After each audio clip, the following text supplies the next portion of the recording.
여러분 오늘도 하나님 나라에 살고 계시는 백성들이십니까? 여러분들이 살아가는 나라가 하나님 나라 맞습니까? 예. 그런데 애석하게도 어쩌면 이 인류 역사 속에서 한 313년 혹은 380년경 전후로 우리 기독교는 그리고 우리들은 원래 그 하나님의 나라를 잃어버렸는지 몰라요. 아니면 잃어가고 있는지도 모릅니다. 한때 핍박받던 교회가 어느 날 국가의 인정을 받게 되면서 이 땅에서 박해를 받을 때까지만 해도 간절히 유일하고 또 그렇게 절박하게 사모했던 하나님 나라, 그리고 그 하나님 나라가 도래하기를 기다리는 것이 그 박해를, 그 시련을 이길 수 있었던 유일한 위로였는데, 어느 날 그 기독교가 세상의 인정을 받기 시작하면서 이제 이 땅이 살만해졌습니다. 그러면서 이제 살만해진 이 땅이 하나님 나라여도 괜찮겠다 생각하기 시작합니다.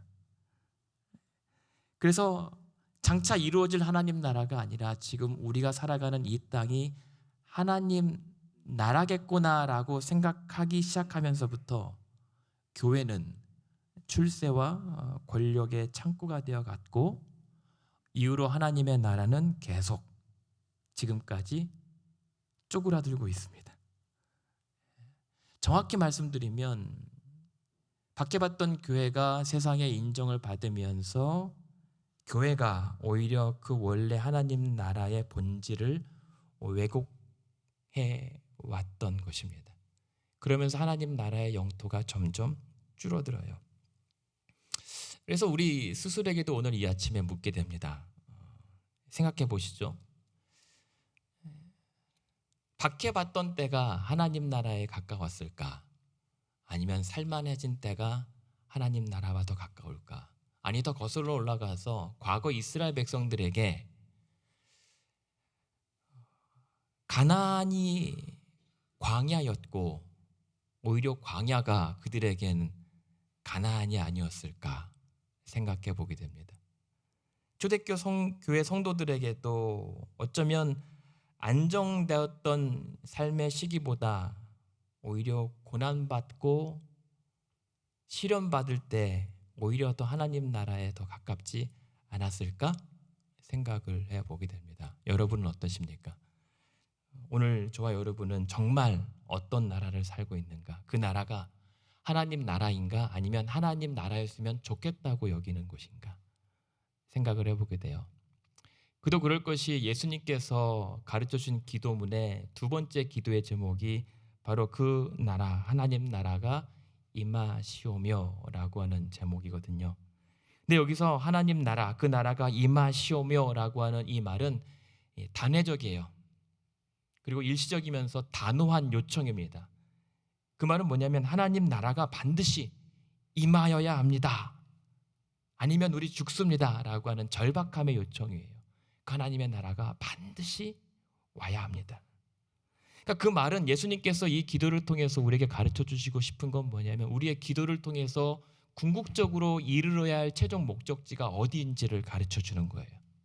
우리의 기도를 바라봐야 할 곳은 이 땅의 나라가 아니라 하나님 나라여야 한다는 것이죠. 우리는 기도하면서 얼마나 하나님의 나라를 바라보고 하나님 나라에 도착하려고 간절히 구하고 있습니까? 어쩌면 우리의 기도를 돌아봤을 때 우리의 기도가 너무 이 땅에 매여 있는 것은 아닌가 생각해 보게 됩니다. 지금 이 마태복음의 본문을 읽고 있었던 이 독자들, 예수님 때가 아니라 예수님 이 말씀을 예수님의 부활 후 수십 년이 지나 처음 마태복음 오늘 이 본문 주님 가르쳐 주신 기도문에 나라가 임하시오며 라고 같이 읽고 있었던 성도들은 누구였냐면 핍박받고 하루하루가 괴로운 시절을 지나고 있었던 초대교회 성도들입니다. 편안하게 나라가 임하시오면 좋겠습니다 라고 하는 것이 아니라 그 나라가 오지 않으면 오늘 우리는 죽습니다 라고 하는 절박했던 성도들이에요. 그런 사람들에게 필요했던 것은 권력과 돈과 또 평안함인데 예수님은 그러한 요구보다 가장 우선된 것은 너희들의 현실보다 하나님의 나라가 임하는 것이다라고 가르쳐 주신 거예요. 그래서 이때 당시의 성도들은 예수님의 말씀 따라서 그렇습니다, 주님. 이 땅의 내 비참한 현실보다 장차 이루어질 하나님 나라를 더 갈망합니다. 라고 구하고 있었던 거예요. 근데 그 나라가 누구의 나라입니까? 바로 천국이라고 마태복음에서 기록하는데 하나님의 나라죠. 하나님의 나라. 근데 우리는 천국 하면, 아니 하나님 나라에 하면은 오해하시는 게 있어요. 흔한 오해가 무엇이죠? 그 하나님 나라는 죽어야만 갈 수 있는 나라입니다. 모순되지 않습니까? 하나님 나라에서는 영원히 산다고 하는데 죽어야 간다라고 하면 약간 우리의 생각했던 하나님 나라의 완전한 개념과는 조금 상반돼요.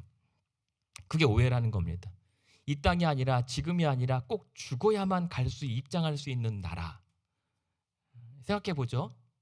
일반적으로 우리가 나라라고 얘기했을 때는 크게 세 가지 요소가 있어야 된다고 합니다. 나라를 이루려면 무엇입니까? 백성, 영토, 주권이라고 하죠. 땅이 있어야 되고 그 땅에 살아갈 백성들이 있어야 되고 그 땅을 살아내는 어떤 권리, 어떤 통치가 있어야 되는 것이죠. 그런데 하나님 백성들과 그 하나님의 백성들이 살아가는 땅을 하나님 나라라고 한다면 그 나라의 권리, 주권은 어디로부터 나옵니까? 우리요? 아니죠. 우리 성도들의 주권은 우리를 지으신 하나님으로부터 나오는 거예요. 그것이 우리의 성도들의 교회 주권이라고 할 수 있습니다. 그렇다면 하나님께서 천지 만물을 지으신 이후로 하나님께서 이 땅을 다스리지 않으신 적이 있었을까요? 한순간도 하나님께서 이 땅을, 하나님의 천지를 안 다스리신 적이 없어요. 쉬지 않고 오늘도 다스리고 계십니다. 그렇다면 하나님 나라 영토가 아닌 곳이 있을까요? 이 땅에 어느 한 평도 한 뼘도 하나님 나라가 아닌 곳이 없습니다. 그러니까 그 말은 무슨 말이냐면 이 모든 시간과 모든 역사가 하나님의 나라였던 거죠. 그러니까 여기서 나라가 임하시오며라고 하는 이 하나님의 나라는 장소가 아니에요. 그것은 하나님의 주권과 하나님의 통치 개념입니다. 하나님께서 다스리시는 그 모든 영역과 시간이 다 하나님의 나라라고 하는 거예요. 그래서 지금 예수님께서 말씀하신 것처럼 그 나라가 임하시오며 하나님 나라가 속히 임하소서라고 하는 것은 다른 말로 하나님의 통치를 회복하여 주시옵소서라고 하는 기도입니다. 그것이 하나님의 나라이기 때문에. 그리고 그 하나님의 통치가 온전히 완성되고 이루어지는 것을 우리는 구원이라고 얘기합니다. 그것이 새하늘과 새 땅이기 때문에. 그것이 우리의 기도인 거예요. 그래서 우리가 기도한다라고 하는 것은 나의 기도를 통해서 그 하늘에 계신 하나님의 보좌를 내가 있는 이 땅으로 끌어내리는 것이 아니라 오히려 우리의 기도를 통해서 하늘의 보좌에 계신 하나님께서 우리를 그 높은 보좌로 끌어올려 주시는 거예요. 그래서 그 앞에서 주의 온전한 임재를 경험하고 온전한 통치를 받는 것이 기도입니다. 그럴 때 온전한 우리 하나님의 나라를 경험하게 되는 거예요. 근데 여기서 나라가 임하시오모라고 하는 이게 어떤 부정 과거형이라고 하거든요. 이 말은 뭐냐면 이미 이루어졌어요. 그 나라가 임하였고 그리고 지금도 임하고 있고 장차 임할 것이다라고 하는 그 의미를 내포하는 단어가 임하시오모라고 하는 단어예요. 그러니까 무슨 말이냐면 그 나라가 임하시오모라고 하는 것은 이미 하나님 나라가 이미 이루어졌습니다라고 하는 것을 전제하는 겁니다. 어떻게 해요? 마태복음이 어떻게 시작하죠? 예수 그리스도의 세계라고 하면서 이 땅에 그 하나님 나라의 왕으로 오신 예수 그리스도께서 당신의 통치를 선포함으로 시작한 것이 마태복음 1장 1절이거든요. 그러면서 예수님께서 이 하나님 나라의 왕으로 오셨기 때문에 이 하나님 나라가 본격적으로 이 땅에 세워진 거예요. 그래서 그 하나님 나라가 이 땅에 이루어지니까 어떠한 일들이 일어났습니까? 4장 15절에 보시면 그 어두운 땅에 빛이 스며듭니다. 빛이 비쳐요. 그리고 그 왕의 통치가 시작됐던 하나님 나라의 천국 복음이 선포되면서 그 왕의 명령이 선포되면서 어떤 일이 일어납니까? 병이 고침을 받고 약한 것이 물러나고 고통이 사라지고 악한 귀신의 권세가 물러나는 역사가 하나님 나라에서 당연하고 마땅한 역사가 일어났던 거예요. 그것이 마태복음의 증거입니다. 하나님의 나라가 이 땅 가운데 이루어졌다. 그렇게 예수께서 이 땅에 오심으로 말미암아 하나님의 나라는 본격적으로 이미 임하였고 그리고 지금도 임하고 있고 계속 앞으로 장차 임하게 될 것입니다. 그래서 지금 우리는 죽어서만이 아니라 꼭 죽어야만이 아니라 지금도 멀쩡히 살아서 예수 그리스도 안에 있는 하나님 나라를 경험하고 있는 거예요. 그래서 우리가 찬양했던 거잖아요. 그 어디나 하늘나라, 이 고백이 맞는 거예요.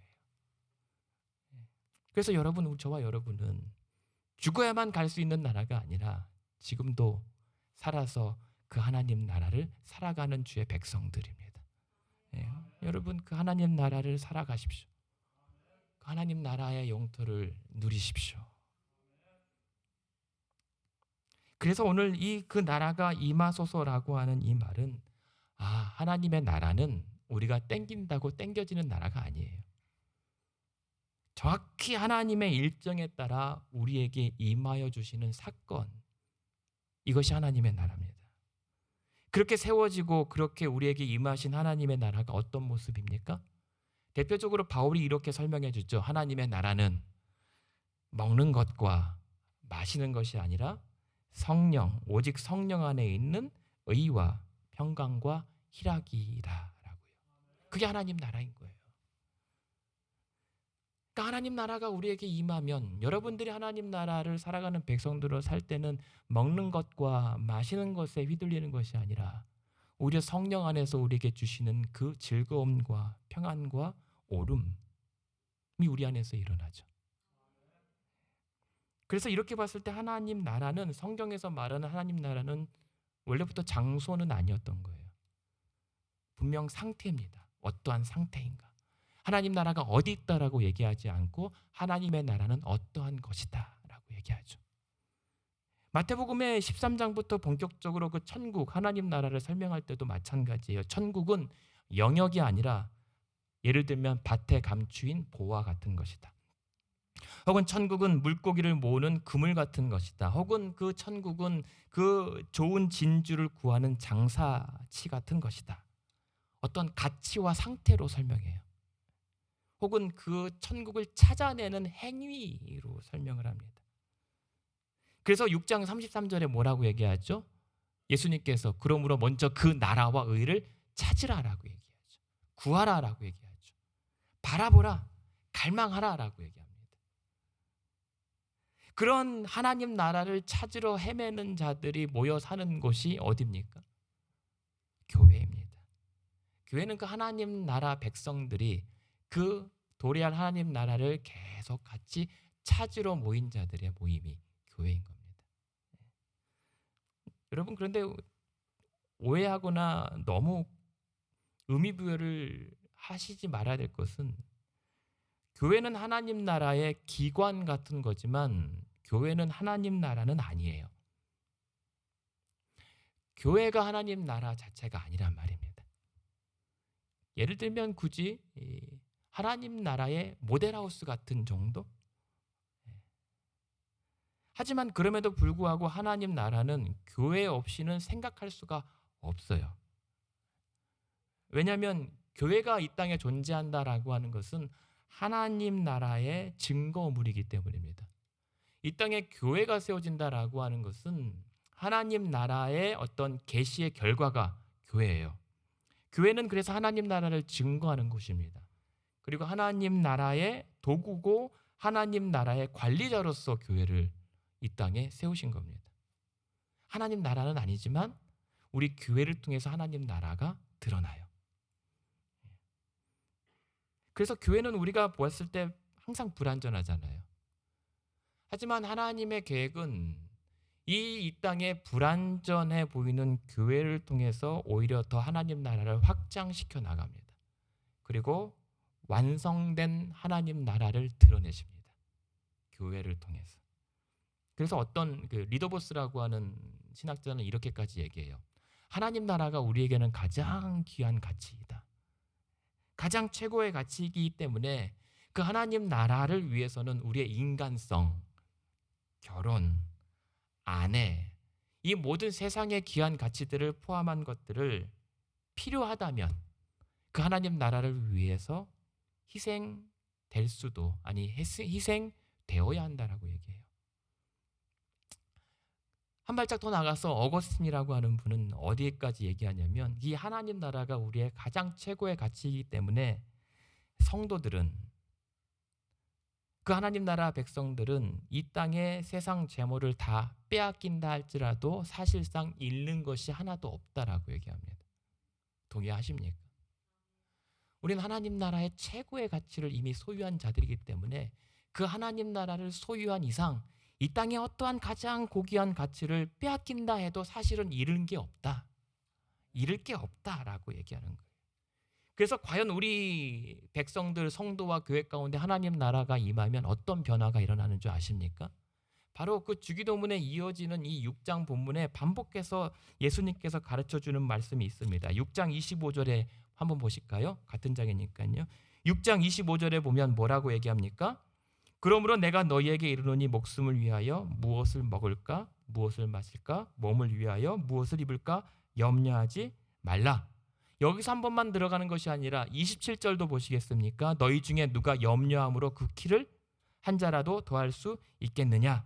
31절도 보시겠습니까? 그런즉 그러므로 염려하여 이르기를 무엇을 먹을까? 무엇을 마실까? 무엇을 입을까? 하지 말라. 33절에 보면 뭐라고 하십니까? 내일 일을 위하여 염려하지 말라. 내일 일은 내일이 염려할 것이요. 계속 반복되는 단어가 무엇입니까? 염려입니다. 무엇 때문에요? 무엇을 먹을까, 마실까, 입을까에 대한 염려요.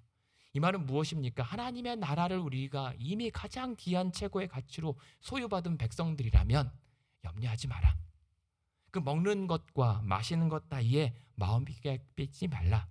왜냐하면 하나님의 나라는 먹는 것과 마시는 것이 아니라 성령 안에서 의와 희락과 평강에 관한 것이기 때문이다 라고 얘기합니다. 그러니까 염려하지 않을 수는 없지만 그 최고의 우선순위를 뭐라고 얘기하는 거예요? 그래서 33절에 그런즉 너희는 먼저 그의 나라와 의를 구하라. 그리하면 우리의 필요를 다 아시는 그 아버지 하나님께서 이 모든 것을 너희에게 더하여 주실 것이다. 그 염려의 우선순위를 바꿔주시는 거예요.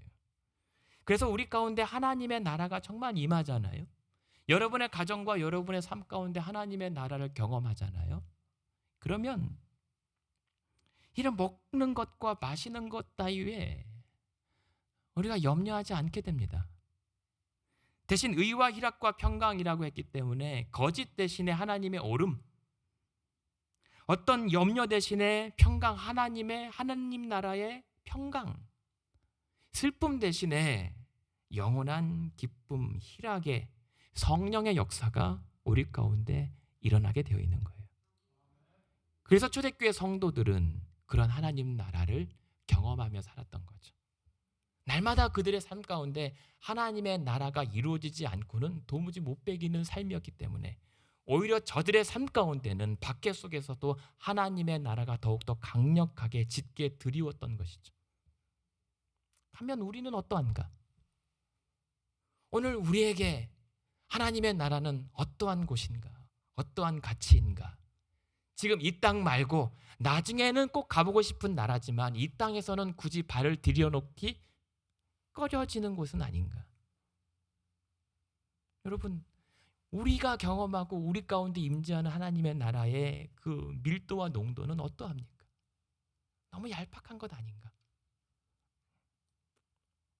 오늘 이 실제하시는 하나님의 나라가 여러분의 각자 인생과 우리 교회 가운데 임하고 있는가? 아니면 반대로 그 하나님 나라라고 하면서도 어느새 잊혀져 옅어지고 사라지고 아예 소멸되고 있는 것은 아닌가 돌아보게 됩니다. 우리가 어느샌가 하나님 나라를 잊어버렸어요. 우리가 교회 다니면서 항상 바라봤던 것은 천국. 그래요. 그냥 죽어서라도 가고 싶다라고 하는 열망이 가득 찼던 그 신앙의 시기가 있는데 이제는 하나님 나라 쳐다도 안 봐요. 그냥 죽으면 가겠지 정도죠. 왜냐하면 살만하거든요. 이 정도면 괜찮거든요. 그렇기 때문에 어쩌면 우리는 하나님의 나라를, 그 영토를 우리 스스로 점점 축소해 나가고 있는 거예요. 300년 그때처럼 수백 년이 지난 오늘도 마찬가지. 만약에 우리 가운데, 여러분의 삶 가운데 이 하나님의 나라가 옅어지고 잊혀져 가고 사라지고 있다면 혹시 이유가 이런 것 아닐까요? 어떤 일이 일어났냐면 정말 하나님의 나라가 그렇게 팽창하고 있었던 것처럼 보였던 그때 교회 역사 속에서 어떤 일이 일어났냐면 하나님 나라를 대변했던 교회가 점점 그 역사의 뒤안길로 사라져 갑니다. 왜요? 기독교 중심 국가였다라고 했던 프랑스에서 엄청난 사람들을 대량 집단 학살해 버립니다. 영국에서는 그 끊이지 않는 피해 복수 혈전이 이어집니다. 독일에서는 언제 끝날지 모르는 수십 년간의 그 종교 전쟁이 이어집니다. 물론 카톨릭과 개신교의 싸움이라고 치죠. 하지만 그러한 이 전쟁 때문에 그 교회 밖에, 아니 세상의 사람들은, 교회 안의 사람들까지 포함해서 어떤 회의감을 느끼게 되냐면 교회에 질문을 던져요. 아니 애초 구원을 가져다 준다면서, 교회가 원래 우리에게 그러한 그 생명을 가져다 준다고 하면서 언제까지 싸움으로 수많은 사람들을 죽음으로 내몰 것인가 질문하고 회의를 느낍니다. 그러면서 이제는 그 종교가 아니라, 그 신앙이 아니라 그냥 우리가 기댈 수 있는 인간의 평범한 상식적인 수준, 도덕과 인간의 이성에 기대하게 돼요.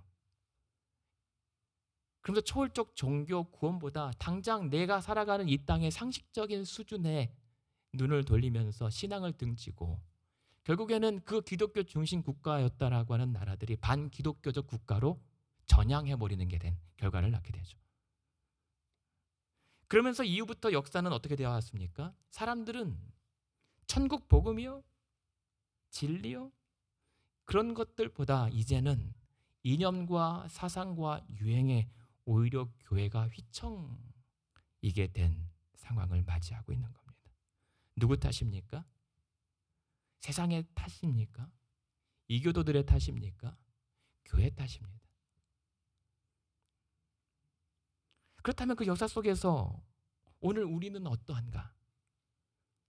그런 모습들을 혹시 답습하고 있는 것은 아닌가? 그래서 하나님의 나라를 우리 스스로 축소시키는 것은 아닌가? 왜곡하고 있는가? 돌아보게 되는 거예요.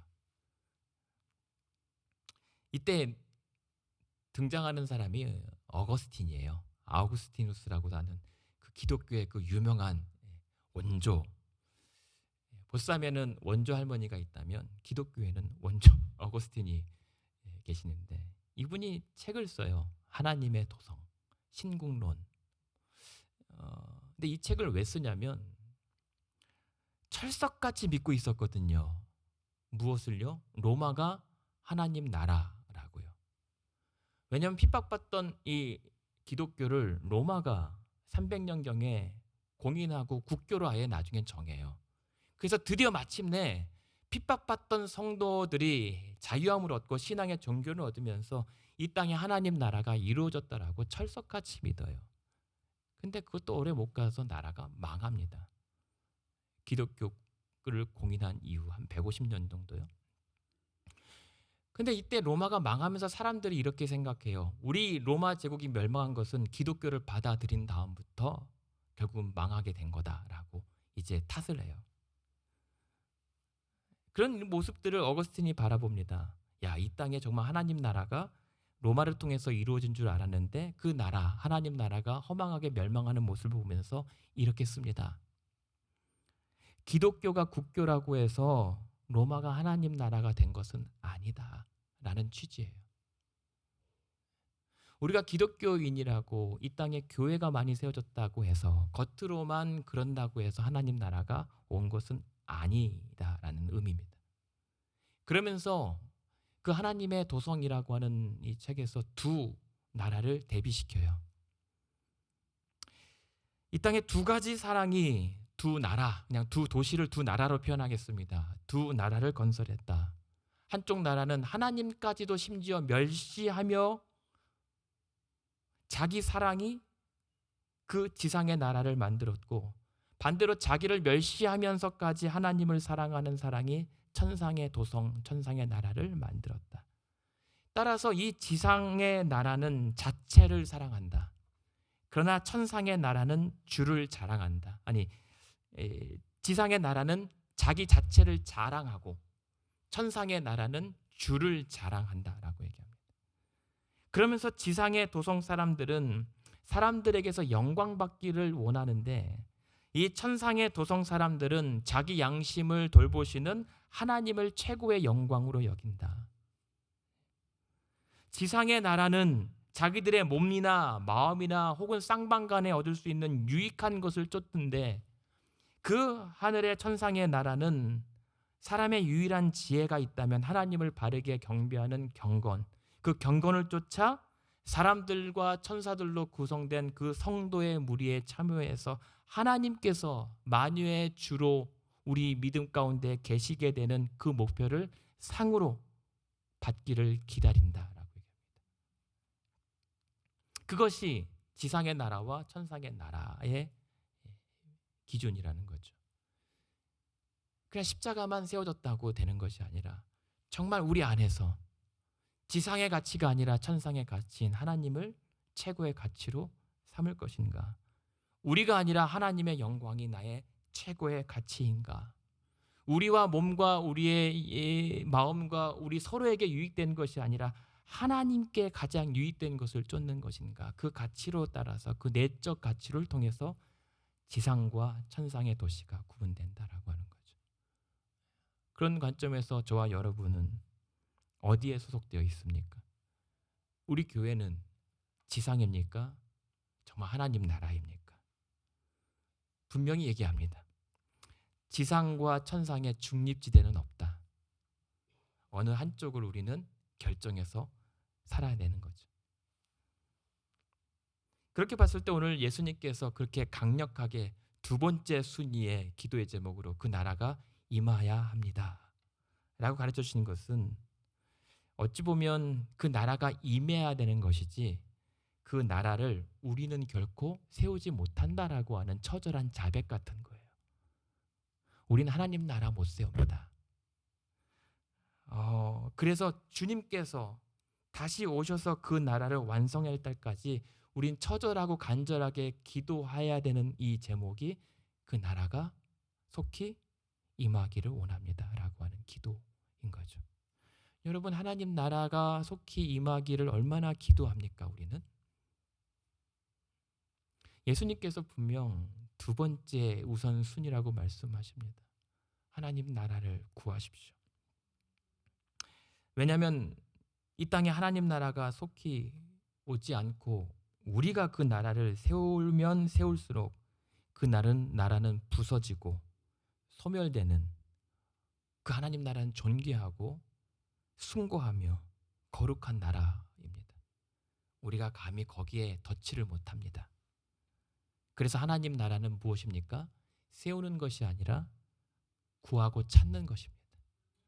우리는 그 하나님 나라를 찾아가는 백성들이에요. 그리고 어느새 그 찾는 과정에서 하나님의 나라를 경험하는 자들입니다. 그러면서 이 실화 바탕으로 한 영화를 또 한번 소개를 해드리면, 더 디그라고 하는 영화가 있어요. 파다라고 하는, 넷플릭스에 있을 겁니다. 근데 그 영화가 어떤 내용이냐면, 그때 2차 대전, 그때도 오늘처럼 전쟁의 위기가 도사리고, 그리고 그 주인공으로 등장하는 한 여인이 불치병으로 죽어가요. 근데 그 여인이 한 무명의 고고학자와 함께 그 고대 유물을 계속 파내러 가고 찾아가요. 그냥 바이킹의 무덤 정도라고 생각하고 파내러 갔는데, 사실은 나중에 알고 봤더니 그 영국 앵글로 섹슨족의 조상격인 그 왕의 무덤을 찾아요. 그냥 해적의 무덤이 아니라 왕의 무덤을 찾게 되는 과정인데, 이제 그런 과정을 덤덤하게 보여주는데, 그 영화가 계속 보는 사람에게 무엇을 질문하냐면 우리는 인간은 끊임없이 실패한다. 매일매일 실패하고 좌절하고 그러면서 결국에는 죽는다.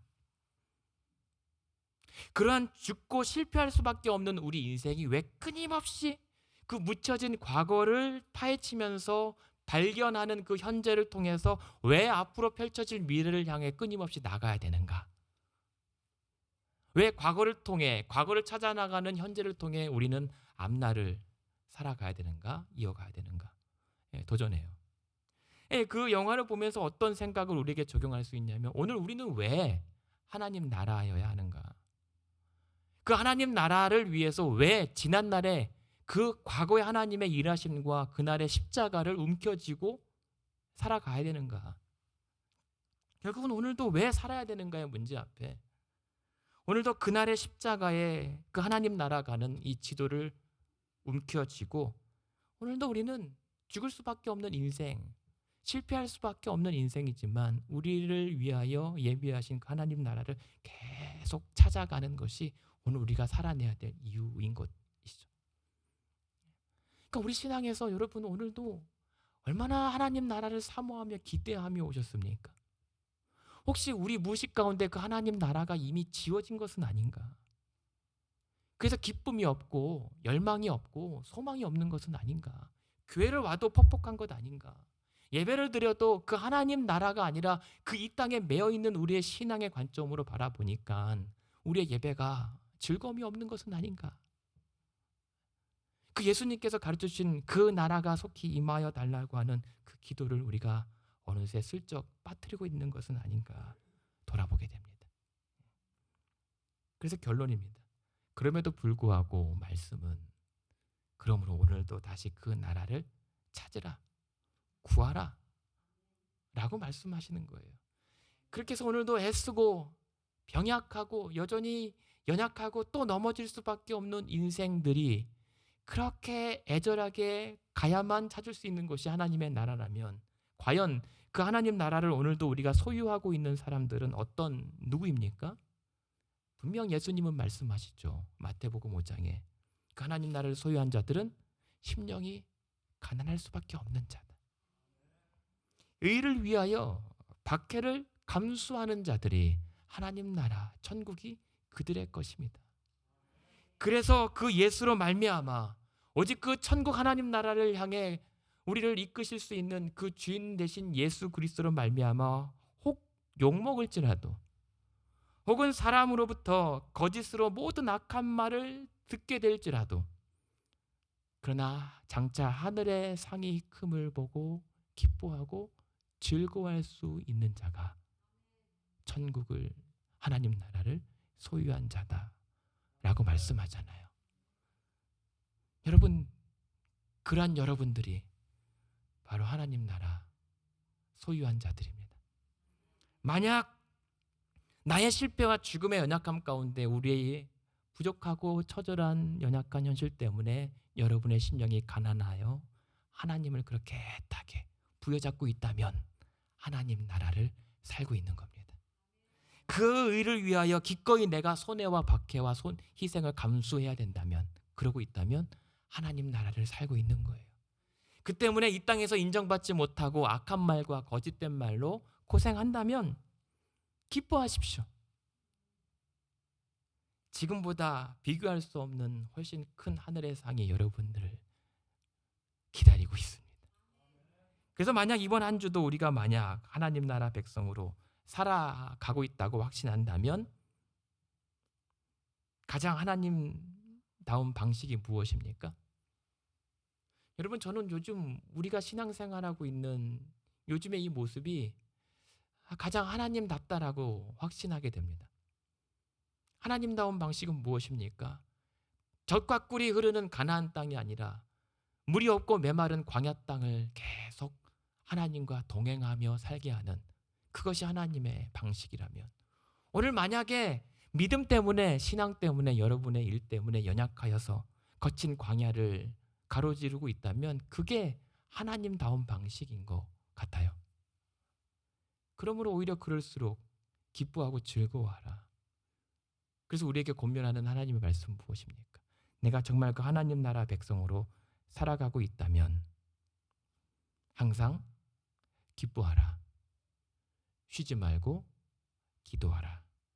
범사에 감사하라. 그것이 왜냐하면 그리스도 예수 안에서 우리를 향하신 하나님의 뜻이기 때문입니다. 그렇게 저와 여러분이 잊혀진 그 나라를 더듬어 이번 한 주간도 구하며 살아갈 때 여러분 각자와 여러분의 가정과 여러분의 인생과 주의 존귀한 몸 되신 이 교회 위에 하나님의 나라가 임하고 하나님의 주권과 하나님의 통치가 다시 회복되기를 주님 이름으로 축원합니다.